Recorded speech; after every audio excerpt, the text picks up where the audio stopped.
have progressed a lot in techniques in replacing animals, they are still needed for certain purposes, and that is why the 3 R's principle is of such great importance in further replacing animals, and when animals have to be used, to do so in an ethical, correct way.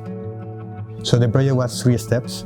First, we did a workshop, and the workshop was made together with the European Commission and the European Schoolnet.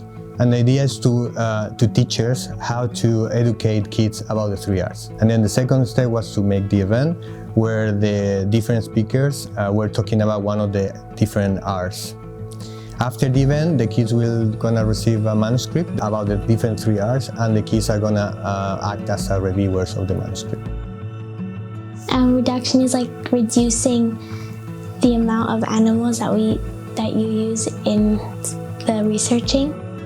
Replacement is when you basically stop using animals and use other things such as computer models and petri dishes with human cells or animal cells. Refinement is like trying to make it so that the animals feel less pain or are less stressed. The area of alternatives to animal testing is special in the sense that it is a societal question, and it's also something which divides people.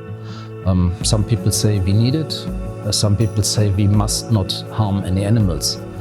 And I think that's an interesting discussion, and the earlier you start thinking about it, you position yourself. Because in the end it is society which determines whether we can or can't do animal experiments in science, or let's say under which prerequisites, under which circumstances we can actually do an experiment. Because in principle it is cruel to harm an animal, there must be a good reason. We want them to learn to understand the value of scientific validation of information, and to also learn themselves to think critically, to be able to review the resources, do their own research.